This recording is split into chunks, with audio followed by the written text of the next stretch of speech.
हयग्रीव ने ब्रह्मा जी से वरदान मांग लिया कि मैं मरूं तो अपने जैसे शरीर वाले के हाथों पे मरूं और दूसरा कोई मुझे मत मार सके। ब्रह्मा ने तथास्तु कह दिया, जो आप ही के जैसे शरीर वाला रहेगा वही आपको मारेगा। तो वह राक्षस घोड़ा का सिर वाला था और दैत्य का शरीर वाला था। उसके जैसे सिर वाले और कोई दूसरा था ही नहीं। हयग्रीव का अत्याचार बढ़ गया, सभी देवता पाताल लोक से भग गए, पाताल लोक में विचरण करने लगे और जितने राक्षस थे सब लोग देवलोक में आनंद से रहने लगे। सब देवताओं ने विचार किया कि भगवान विष्णु के शरण पर चलें, वैकुंठ जाकर देखें तो भगवान विष्णु वैकुंठ पर नहीं रहे। जब भी जीवन में कोई संकट आ जावे ना तो देवी देवता के शरण पर जाना चाहिए और वहीं रो करके अपने दुखड़ा को सुना देना चाहिए। संसार में किसी जान पहचान रिश्तेदार को हम अपना समस्या बताए ना तो आदमी सामने तो बोलता है वो हो भारी दुख है, और पीठ पीछे बोलता है अच्छा हुआ, बहुत ज्यादा पावर दिखा रहा था, मजा लेता है। इसी कारण से दुनिया वालों को समस्या बता करके अपने को हंसी का पात्र नहीं बनना है। समस्या को मिटाने वाले एक भगवान ही हैं। वैकुंठ के नाथ विष्णु भगवान नहीं रहे वैकुंठ पर, तो सभी देवता भगवान विष्णु को ढूंढते ढूंढते सागर के किनारे आ गए। विष्णु भगवान को देखे तो विष्णु भगवान खड़े खड़े सो रहे थे, धनुष की टेकनी लगा करके खड़े खड़े। अब सब लोग सलाह देने लगे, सोते हुए आदमी को जगाओगे तो ब्रह्म हत्या का पाप पड़ता है, कैसे जगाया जाए, हिलाए डुलाए तो इतने ज्यादा सो रहे हैं। क्योंकि दुनिया में सबसे ज्यादा सोने वाले कोई भगवान है ना तो विष्णु भगवान है।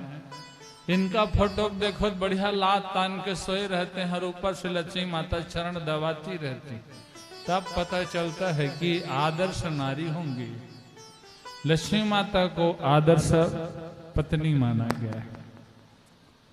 और ऐसे पहले हर माताएं अपने पति के पैर दबाती थी, आजकल कोई कोई दबाती है।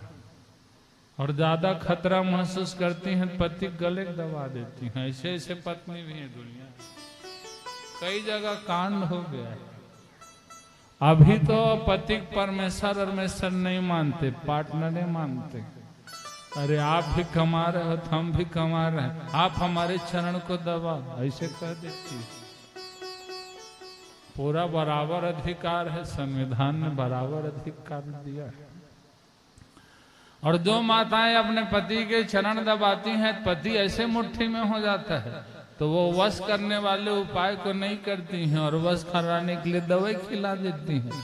जीवन में पति वश में नहीं होगा, क्योंकि जो पैर रहता है ना शनि देवता का स्थान है और माताओं के हाथ है, इसमें शुक्र ग्रह रहता है। और जो माता शुक्र और शनिचर इन दोनों को ठीक कर देते हैं तो उसके घर में कभी कलह और अशांति नहीं होते हैं। तो जो नहीं दबाते हो शुरू कर दें, और दबाते हो तो कोई बात ही नहीं। अरे पूजा पाठ सम्मान संस्कार में का शर्माना, उसी पति पत्नी बने तब तो जीवन में सुख शांति आएगी। अब विष्णु भगवान को नींद को कोई जगा नहीं सके, तब किसी ने कहा कि प्रत्यंचा को काट दिया जाए तो विष्णु भगवान जग जाएंगे। जब धनुष टूटेगा तो ये जगेंगे ही, बिना सहारा कैसे रहेंगे। लेकिन बोले नहीं, इससे पाप पड़ेगा। तो ब्रह्मादि देवता सब के सब वमरी के पास गए, दिमक के पास, दियार के पास। कितनो बड़ा पत्थर की तरह वज्र की तरह लकड़ी रहे, यदि उसमें दिमक चढ़ जाए ना तो उसे मिट्टी कर देता है। दिमक को बोले अरे दिमक, जो ये लकड़ी का धनुष है और इसमें जो रस्सी बंधा हुआ है, इस रस्सी को तू मिट्टी चढ़ा के खत्म कर दे। क्योंकि दिमक का खाना ही है, वो मिट्टी चढ़ाता है और जो सार चीज रहता है उसको खा देता है। तो दिमक ने बोला मेरे क्या फायदा होगा, क्योंकि संसार में बिना फायदा के कोई आदमी काम नहीं करता है। पहले काम करने जाता है, पहले पूछता है मेरे को क्या मिलेगा, और उससे फायदा मिलता है तभी कुछ काम करता है।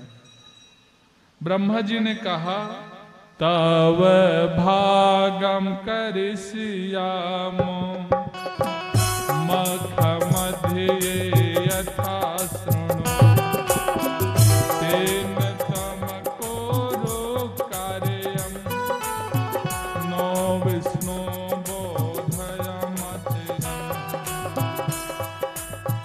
होम कर्मणि सर्वेचा अविदानत प्रतिष्यते तत्ते भागम विजानहि कुरु कार्यम तरावि। ब्रह्मा जी ने कहा कि मैं तुमको यज्ञ में भाग प्रदान करूंगा, और इस यज्ञ में कीड़े मकोड़े भी आ जाए ना तो भी तर जाते हैं, यही यज्ञ के प्रभाव है। और यज्ञ में जो मंत्र की आवाज जितने दूर तक जाते हैं उतने दूर के पशु पक्षी और जीव जंतु भी तर जाते हैं। लोग कहते हैं ना ज्यादा विकास हो गया तो पशु पक्षी निपटते गए थे, निपटते नहीं गए, माइक की आवाज ज्यादा दूर तक जाती है इसलिए सब तरते गए। अब जहां कहां के पशु पक्षी जा पाओ। पहले घर घर पर गौरैया महारानी रहती थी, गुड़रिया चिड़ै महाराजिन पक्षी कहते थे, ब्राह्मण पक्षी अतः पता नहीं। देखो सनातन सांस्कृतिक प्रभाव को, यहाँ हर पक्षी को जाति के रूप में बांट करके सब पक्षी का सम्मान किया जाता था। किसी को नीचा दिखाने के लिए जाति का विभाजन नहीं किया गया था, बल्कि उसको उस काम के अनुसार से उसका फायदा देने के लिए जाति का विभाजन किया गया था। कोई भी काम हो तो सभी जातियों का ऊंचा स्थान प्रदान किया जाता था, ऊंचा स्थान प्रदान करते हैं।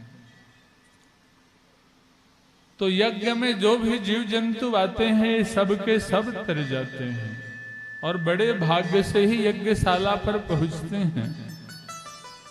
तो उस यज्ञ पर दिमक को कहा गया कि तुमको स्थान मिल जाएगा।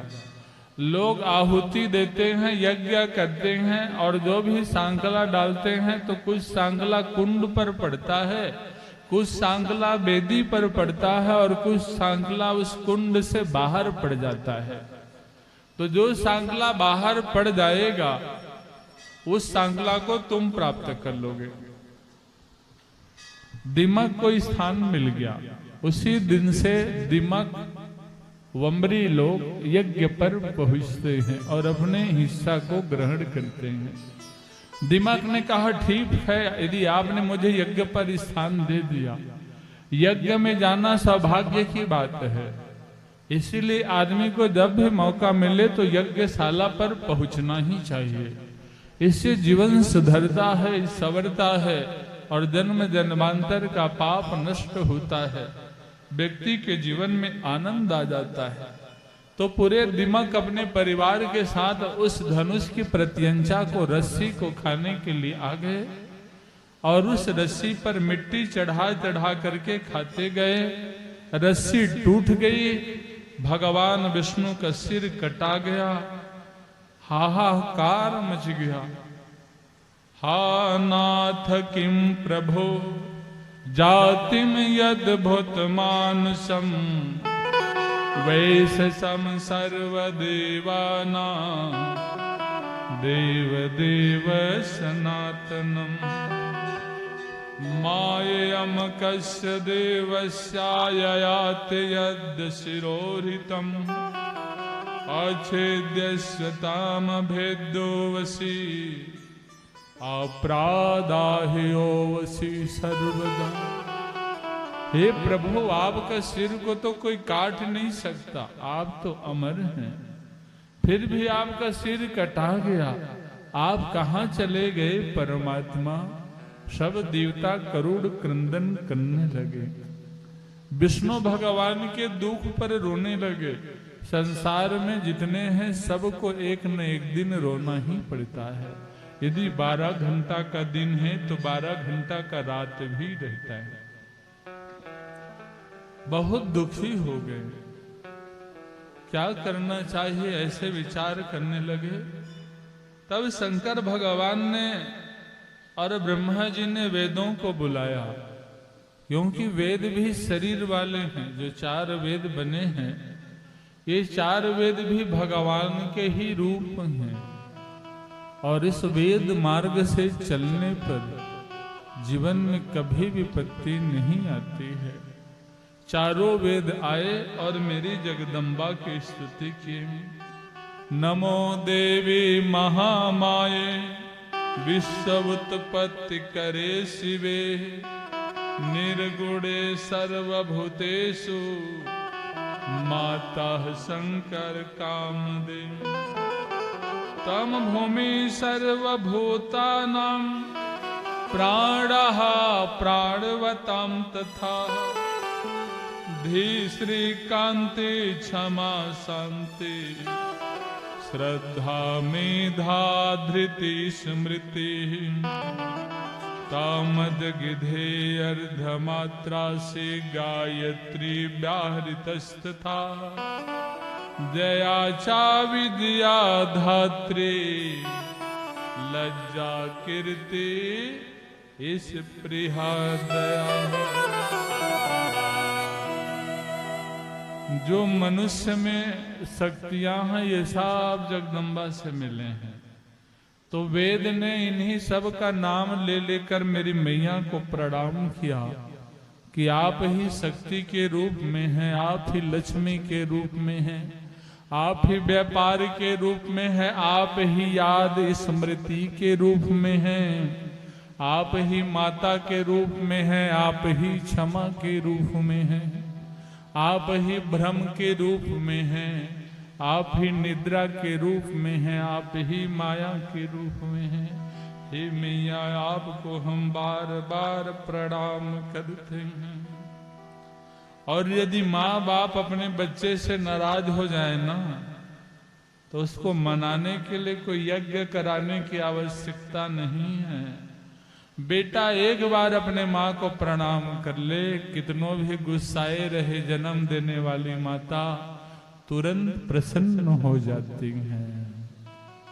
आदि शक्ति जगदम्बा ने दर्शन दिया और बोली, देवताओं विश्व के कल्याण के लिए विष्णु भगवान का सिर पतित हो गया। सागर में जाकर नमक के कारण इसका शरीर नष्ट हो गया है, सिर नष्ट हो गया है। अभी हयग्रीव नामक दैत्य हो गया है जिसका सिर घोड़े का है, और वह वरदान मांगा है कि मेरे जैसे सिर वाले के हाथों में मरूं।